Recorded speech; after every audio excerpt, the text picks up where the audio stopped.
એમજે ટીચિંગમાં તમારું જોરદાર સ્વાગત છે। હું છું જય મહેતા। ટેટ ટાટ એક ઝાટકે આ સિરીઝની અંદર આજે આપણે ફરીથી એક નવો ટોપિક શરૂ કરવાના છીએ। એ છે વ્યક્તિત્વ એટલે કે પર્સનાલિટી। ખૂબ જ મોસ્ટ ટાઈમ ટોપિક છે। વારંવાર એક્ઝામની અંદર તમને આમાંથી પ્રશ્ન પૂછાય જ છે, બરાબર? એટલે ધ્યાનથી આખો ટોપિક જોઈ લેજો। અને ટોપિકમાં આગળ વાત કરતા પહેલા ઘણા દિવસ પછી હું આવી રીતના વિડીયો બનાવું છું જેમાં તમે મારો ફેસ અથવા તમે મારો વિડીયો જોઈ શકતા હો, બરાબર છે? સામાન્ય રીતે આવા વિડીયો નથી બનાવતો કારણ કે જ્યારે હું તમને ભણાવતો હોઉં ત્યારે તમને ફક્ત લખાણ દેખાય અને જ્યાં હું પોઇન્ટર કરું છું એ તમને પેન દેખાય, બરાબર? એટલા માટે ફેસવાળા વિડીયોઝ છે એ બહુ ઓછા બનાવતો હોઉં છું, પણ આવા વિડીયોઝ બનાવવાની પણ અલગ મજા છે। તો આજે આપણે આવી જ રીતના રાખશી, બરાબર? અને મારો થોડોક ફેસ છે થોડો નાનો કરી નાખીશ એટલે તમને વધારે નડે નહીં।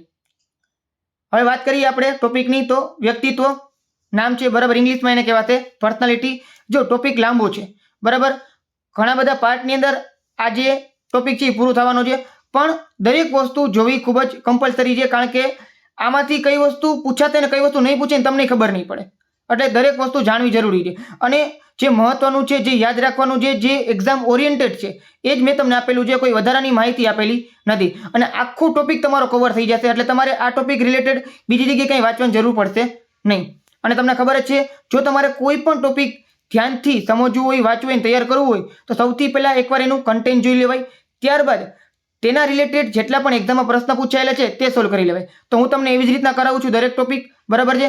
સૌથી પહેલાં તમને આખો ટોપિક કરાવીશ, ત્યારબાદ એના જે એમસીક્યુ છે તે સોલ્વ કરાવીશ। એમસીક્યુની અંદર ટેટ, ટાટ અને સીટેટ આ 5 એક્ઝામ છે। ટેટની અંદર ટેટ 1, 2 અને ટાટની અંદર ટાટ એસ અને ટાટ એચએસ અને સીટેટ આ 5 એક્ઝામમાં જેટલા પણ એમસીક્યુ પૂછાયેલા છે એ એમસીક્યુ હું તમને સોલ્વ કરાવવાનો છું, એટલે તમને ખબર પડે કે એક્ઝામની અંદર કેવા પ્રકારના ક્વેશ્ચન પૂછાય છે ને તમારે કેવી રીતના તૈયારી કરવી જોઈએ, બરાબર છે?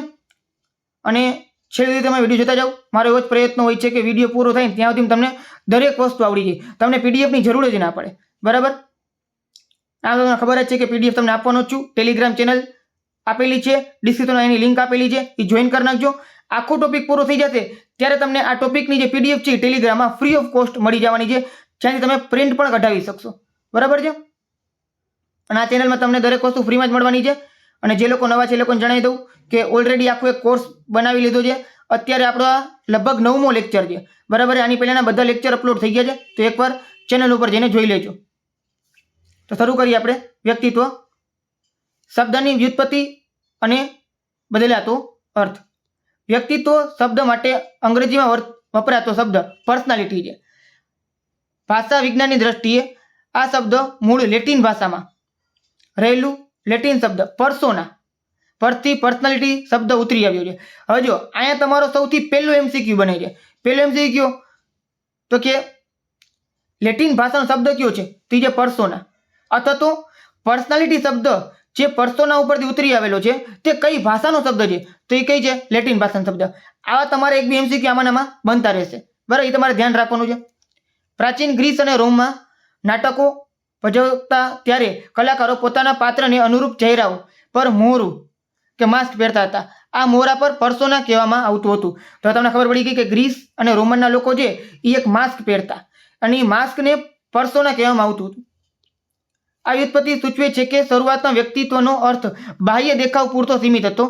વ્યક્તિ કેવો દેખાય છે, કેવા કપડાં પહેરે છે, તેની રીતભાત કેવી છે, માત્ર એટલા માટે જ વ્યક્તિત્વ માનવામાં આવતું હતું, તેને બાહ્ય આવરણ તરીકે જોવામાં આવતું। પરંતુ સમય જતાં મનોવૈજ્ઞાનિકે સ્વીકારી કે બાહ્ય દેખાવ એ વ્યક્તિત્વનો માત્ર એક નાનકડો અંશ છે।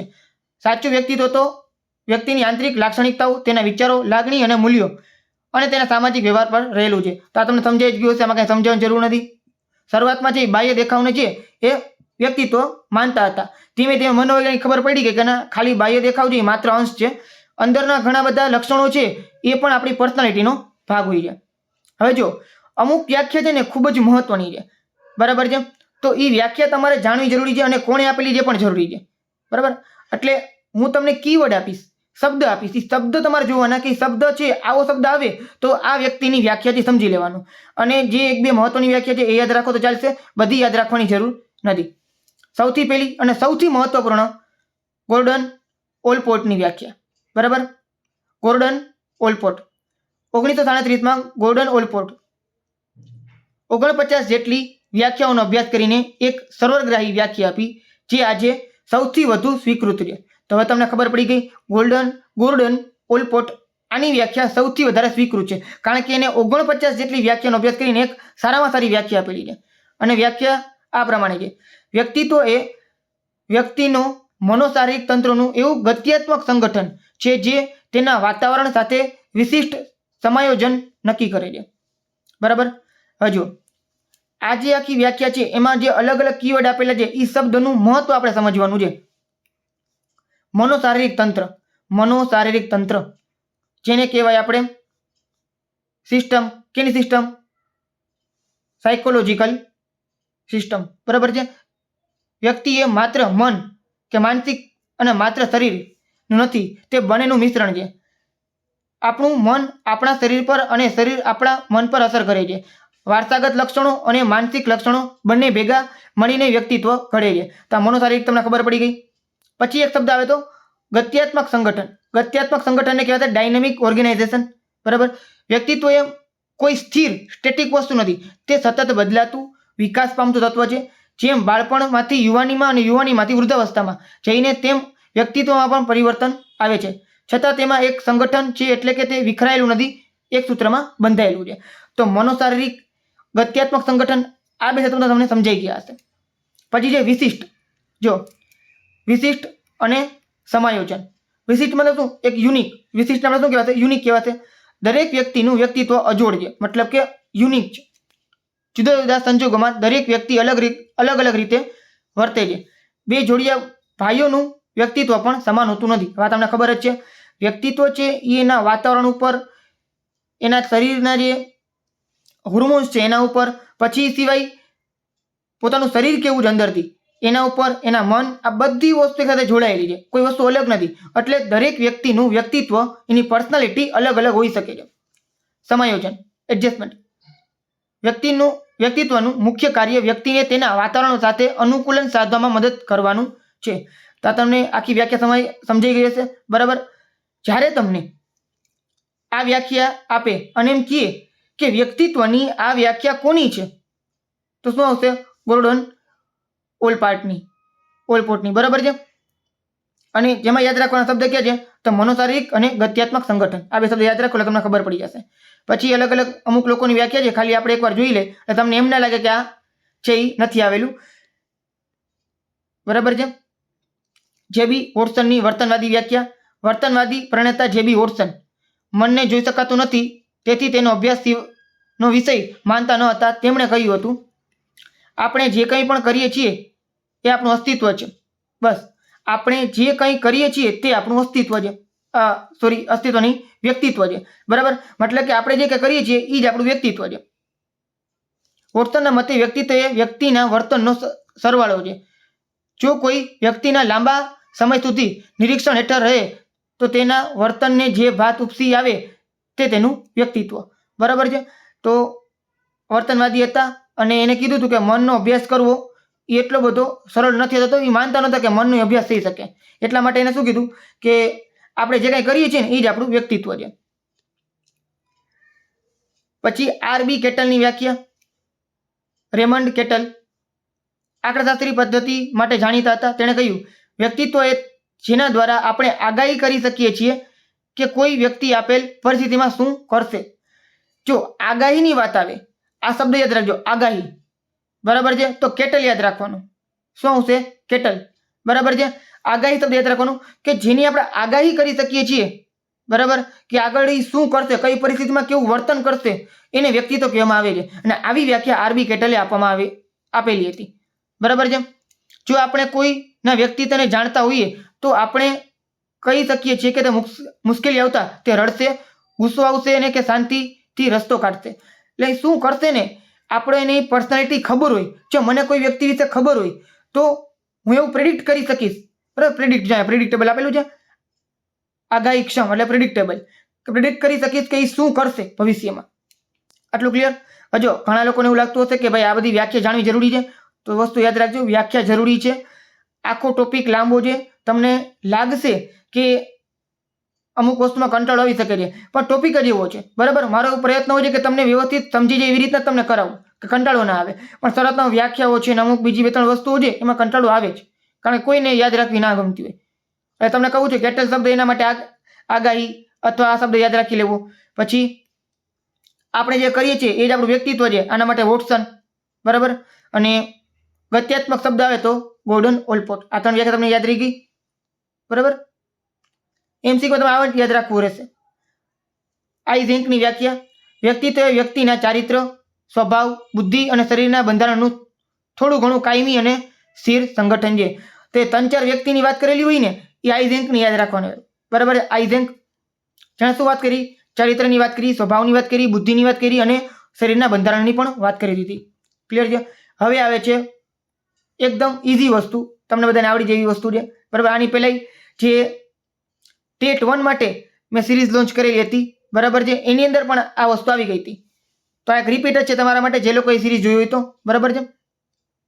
અને યાદ રાખજો, હું તમને જેટલા ટોપિક કરાવવાનો છું એ દરેક ટોપિક તમારી ટેટ 2 અને ટાટની અંદર ટાટ એસ અને ટાટ એચએસ બંને માટે ખૂબ જ ઉપયોગી છે, કારણ કે એક્ઝામમાં જે પ્રમાણેના પ્રશ્ન પૂછે છે એ પ્રમાણે જ હું તમને બધા વિડીયોઝ આપવાનો છું. એ ટોપિક તમને આવવાના છે એટલે જ તમને કરાવું છું. એવું ના વિચારતા કે આ વસ્તુ આવે કે ના આવે હું તમને કરાવી દઉં છું, એવું નથી થવાનું, બરાબર. જે આવવાનું છે એ જ તમને કરાવવાનું છે અને તમારે વાંચવું જ કમ્પલસરી છે. ચાલો આગળ. વ્યક્તિત્વના નિર્ધારકો. વ્યક્તિત્વના ઘડતરમાં કયા પરિબળો ભાગ ભજવે છે?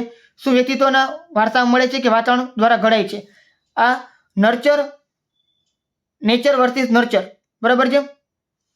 વારસો વિરુદ્ધ વાતાવરણ, એના વિશે વાત કરી છે, બરાબર. આ જૂનો વિવાદ છે. આધુનિક મનોવિજ્ઞાન માને છે કે વ્યક્તિત્વ એ વારસો અને વાતાવરણ સાથેની આંતરક્રિયાનું પરિણામ છે. તો આ વસ્તુ તો જૂની થઈ ગઈ, આપણે ખબર જ છે. આની પહેલા મેં તમને કેટલાય વિડીયોઝમાં આના વિશે સમજાવી દીધું હતું. નેચર અને નર્ચર મતલબ કે વારસો અને વાતાવરણ અને વારસો, બરાબર. તો આ બેનું સમન્વય છે આમ જોવા જઈએ તો, એકબીજાના વિરોધી નથી. હવે સૌથી પહેલા બાયોલોજિકલ ફેક્ટર, જૈવિક પરિબળો.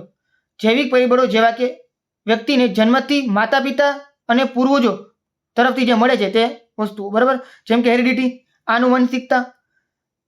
જો વ્યક્તિનો ગર્ભ બંધાય તે સમયે માતા અને પિતા તરફથી મળતા 23 રંગસૂત્રો દ્વારા વારસો નક્કી થાય છે. આને જનીન તત્વો કહેવામાં આવે છે, જીન્સ કહેવામાં આવે છે. હવે આ વસ્તુ યાદ રાખજો, 23 તત્વો, બરાબર છે. કેટલી જોડ રંગસૂત્ર હોય છે? તો રંગસૂત્ર 23 હોય છે. આપણા ટોટલ કેટલા હોય છે? 46 હોય છે. પણ કેટલી જોડ હોય છે? તો 23 જોડ હોય છે. એક જોડમાં 2 હોય, એ 23 જોડ, ટોટલ કેટલા થાય? 46 થાય. આ પ્રશ્ન તમને પૂછાઈ શકે છે, ભલે આ વિજ્ઞાનનો પ્રશ્ન હોય પણ આની અંદર આવી ગયેલો છે એટલે તમને પૂછાઈ શકે છે, બરાબર. હવે શારીરિક લક્ષણોમાં શું આવે? કે ઊંચાઈ છે, આંખનો રંગ છે, વાળનો પ્રકાર છે. પછી શારીરિક રીતે આકર્ષક વ્યક્તિત્વમાં આત્મવિશ્વાસ વધુ હોવાની શક્યતા રહે છે, કે ભાઈ કોઈ વ્યક્તિ છે દેખાવમાં સારું હોય, અથવા તો કોઈ વ્યક્તિની પર્સનાલિટી એ પ્રમાણેની, પર્સનાલિટી આપણે કહી શકાય કે એનું બોડીનું સ્ટ્રક્ચર એ પ્રમાણેનું હોય, તો એને પોતાને આત્મવિશ્વાસ વધુ હોઈ શકે છે, એવું પોસિબિલિટી થઈ શકે છે. જરૂરી નથી એવું જ હોય. જે લોકોની બોડી છે ઘણા જાડ હોય કે પતલા હોય છતાં પણ એનામાં આત્મવિશ્વાસ હોઈ શકે છે, પણ આ ખાલી એક અંદાજો છે કે આવી રીતના હોય તો વધારે એવું બની શકે છે. બુદ્ધિ ક્ષમતાઓનો મોટો ભાગ વાર્તા મળે છે, જે નિર્ણય શક્તિ અને સમજણ શક્તિ પર અસર કરે છે. તો બુદ્ધિ છે ને, જે આપણે મગજમાં ફિટ કરીએ છીએ, ઘણો બધો ડેટા ફિટ કરીએ છીએ, બરાબર છે. આ બધી વસ્તુ મોટા ભાગે વારસામાં જ આવેલી હોય છે, કે કેટલી આપણી ક્ષમતા જે યાદ રાખવાની, નિર્ણય શક્તિ કઈ રીતના રહેતી, આ બધી વસ્તુ આપણે વારસામાં આવેલી હોય છે. સ્વભાવ, ટેમ્પરામેન્ટ, બરાબર છે. અમુક બાળકોનો જન્મથી શાંત સ્વભાવ હોય છે, અમુક ચીડિયા હોય છે, અને અમુક છે એ ઘણા ગુસ્સાવાળા હોય છે.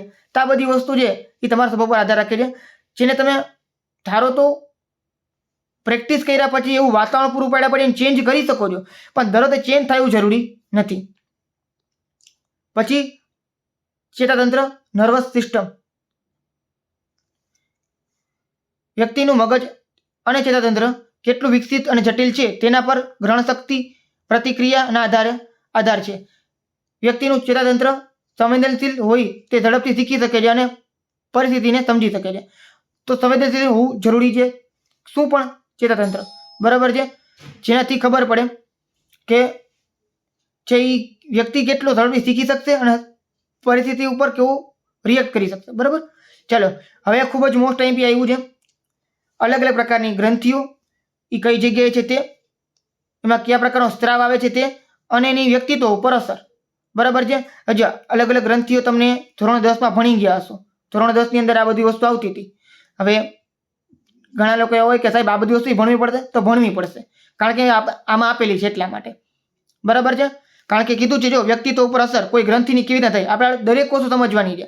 ઘણા લોકો એમ કે હું તો આર્ટ્સનો વ્યક્તિ છું અથવા તો હું તો કોમર્સનો છું. બરાબર, તેવું નહીં વિચારવાનું. આ વસ્તુ તમે 10મા ધોરણમાં આવતી હતી એટલે તમારે સમજવી જરૂરી છે. બાકી હું કોમર્સનો છું તો હું આ બધું શીખડાવું છું, શીખવું છું. બરાબર છે.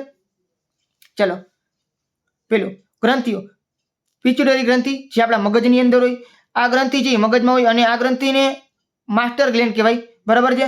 મતલબ કે બધી ગ્રંથિને કંટ્રોલ કરવાનું કામ છે પિટ્યુટરી ગ્રંથિનું હોય છે.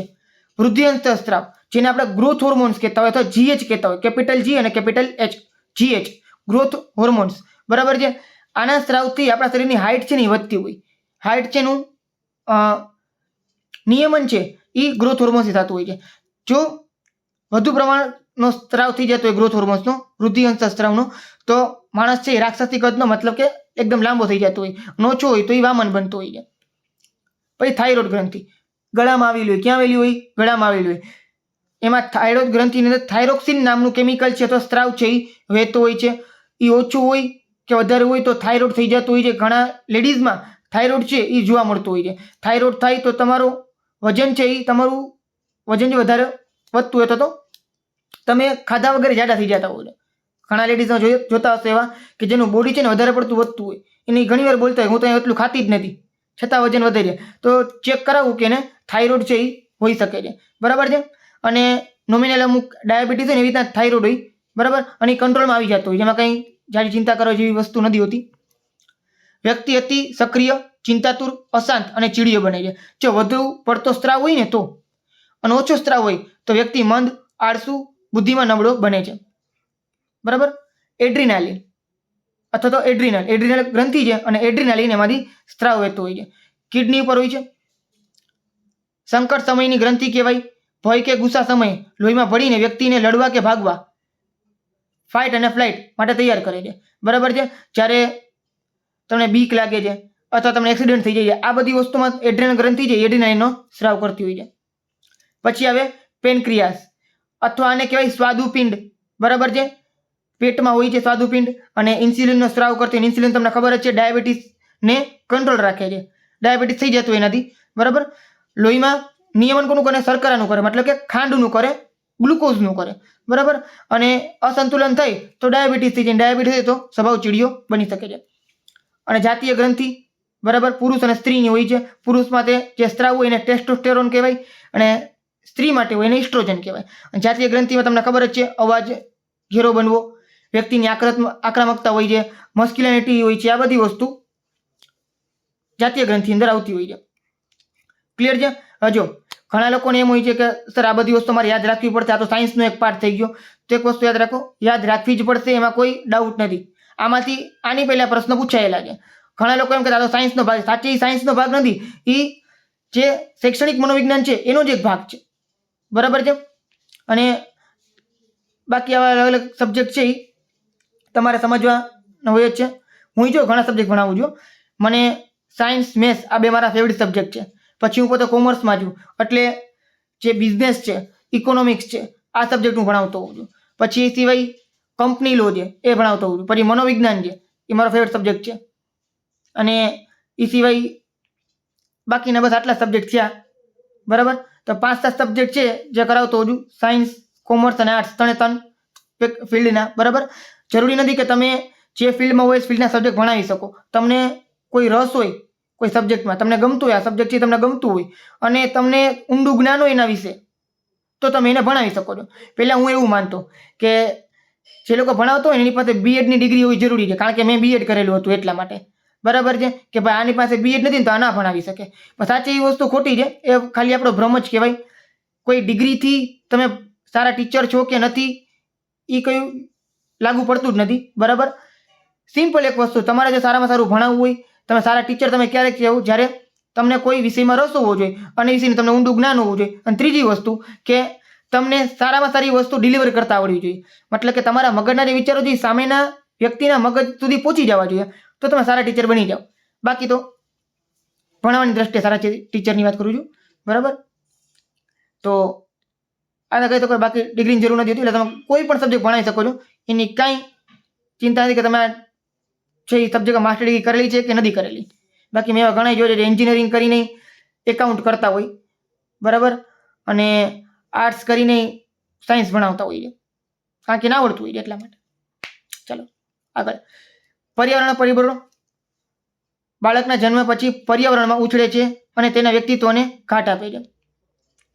એમાં સૌથી પહેલું આવે છે પર્યાવરણની અંદર ફેમિલી, કુટુંબ. કુટુંબ એ વ્યક્તિત્વની પાઠશાળા છે. યાદ રાખજો, આ તમારી તમારા એમસીક્યુ માટે એક મોસ્ટ આઈમ્પી લાઈન છે.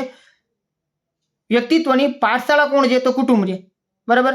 માતા પિતાનો વ્યવહાર, ભાઈ ભાંડુ સાથેના સંબંધો, આર્થિક સ્થિતિ, આ બધી વસ્તુ છે એ તમારા જે પર્સનાલિટી છે તમારી એનો પર અસર કરે છે કે માતા પિતાનો પ્રેમ કેટલો મળ્યો, સુરક્ષા કેટલી મળેલી છે, બાળકના આત્મવિશ્વાસ એનાથી વધે છે, બરાબર. વધારે પડતો અતિશય શિસ્ત કડક રાખે તો બાળક છે ડરપોક બને છે, બળવાખોર પણ બની જતું હોય છે. પછી પરિવારમાં ક્યાં પર્યાવરણ ઉછળે છે, બરાબર. નાના પરિવારમાં જે સંયુક્ત ફેમિલીમાં છે કેવી રીતના છે એ પણ એના પર્સનાલિટી ઉપર અસર પાડતી હોય છે. આલ્ફ્રેડ એલ્ડર જન્મક્રમનો સિદ્ધાંત આપ્યો છે, જેમાં પ્રથમ જન્મેલ અને છેલ્લા જન્મેલ બાળકના વ્યક્તિત્વમાં તફાવત હોય છે. તો આ શબ્દ યાદ રાખજો કે પ્રથમ જન્મેલ અને પછી જન્મેલ વ્યક્તિ બાળક છે એના વ્યક્તિત્વમાં તફાવત હોય છે. આ સિદ્ધાંતનું નામ છે જન્મક્રમ તથા બર્થ ઓર્ડર. આ સિદ્ધાંત કોને આપેલો હતો? તો આલ્ફ્રેડ એડલરે આપેલો હતો. આર્થિક સ્થિતિ. ગરીબી અથવા અભાવમાં ઉછરેલા બાળકો એમાં લઘુતા ગ્રંથિ હોય છે અને એમાં વધુ સંઘર્ષથી બની શકે છે. પછી શાળા. તો શાળામાં શિક્ષકની ભૂમિકા. શિક્ષકનું પ્રોત્સાહન બાળકની સુપુષ્ટ શક્તિઓને ખીલવે છે. પક્ષપાતી શિક્ષક બાળકના મન પર હકારાત્મક અસર કરે છે. પછી આ સહપાઠીઓ, થોડુંક આ ટાઈપિંગમાં આડાવડું થઈ ગયું છે, બાકી પિયર ગ્રુપ કહેવાય, બરાબર. કિશોરાવસ્થામાં મિત્રોનો પ્રભાવ માતા પિતા કરતાં વધુ હોય છે. સારા મિત્રોના સંગથી સારા ગુણો અને ખરાબ સંગથી જે વ્યસન છે એ બધી વસ્તુ દુર્ગુણો આવતા હોય છે. અને સંસ્કૃતિ તમને ખબર જ છે, ભારતીય સંસ્કૃતિમાં વડીલોનું માન આપવું, સંયુક્ત કુટુંબની ભાવના વગેરે અલગ અલગ વ્યક્તિત્વનો ભાગ બનતો હોય છે. જ્યારે પશ્ચિમી સંસ્કૃતિમાં વ્યક્તિત્વ સ્વતંત્રતા પર વધુ ભાર મુકાય છે. તો અલગ અલગ સંસ્કૃતિના અલગ અલગ લોકો હોય છે. દરેક સમાજની અંદર અલગ અલગ પ્રકારના લોકો તમને જોવા મળશે. અને સૌથી છેલ્લે માસ મીડિયા, સમૂહ માધ્યમો, ટીવી છે, મોબાઈલ છે, સોશિયલ મીડિયા છે, આનો સૌથી વધારે જબરજસ્ત છે એ અસર થતો હોય છે. હિંસક વિડીયો અથવા તો ગેમ્સ છે બાળકને આક્રમકતા લાવી શકે છે અને જ્ઞાનવર્ધક જે કાર્યક્રમો છે એના ક્ષિતિજોને વિસ્તારી શકે છે. તો સમૂહ માધ્યમો છે, સોશિયલ મીડિયા છે, એ પણ ખૂબ જ અસર કરે છે વ્યક્તિત્વ ઉપર. હવે જો આ વસ્તુ ક્લિયર થઈ ગઈ.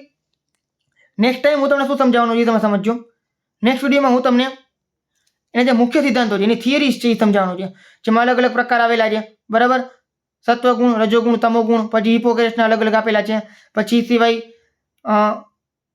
એન્ડોમોર્ફ, મેસોમોર્ફ, એક્ટોમોર્ફ, આ બધી વસ્તુ તમને લાગતી હશે કે આ શું છે. જે લોકો પહેલી વાર ભણતા હશે ને એ લોકો હશે કે આ બધી વસ્તુ કઈ છે, એમ મગજ ઉપર જાતો હશે, નામ વિચિત્ર લાગતા હશે. પણ આ બધી વસ્તુ તમને ભણવી જરૂરી છે. તમે જોઈ શકો છો અલગ અલગ હવે અઘરી વસ્તુ જ ચાલુ થવાની છે અને આમાંથી જ વારંવાર પ્રશ્ન પૂછાતા હોય છે. એટલે નેક્સ્ટ વિડીયો તમે જોઈ લેજો, બરાબર. બાકી જો વિડીયો ગમતો હોય તો લાઈક કરી નાખજો અને ખાસ કરીને તમારા મિત્ર સાથે શેર કરજો, બરાબર છે. તમારા જેટલા પીટીસી છે, બીએડ છે, ટેટ ટાટના જેટલા પણ ગ્રુપ છે દરેક ગ્રુપની અંદર આ વિડીયો શેર કરજો. ફ્રીની વસ્તુ છે, બધા લોકો લાભ મળે તો વધારે સારું રહે, બરાબર છે. અને એક હાઈપનો ઓપ્શન આવતો હશે તો હાઈપ આપી દેજો એટલે આ વિડીયો છે બીજા લોકો સુધી પહોંચતો રહે. તો મળીએ આપણે નેક્સ્ટ વિડીયોમાં.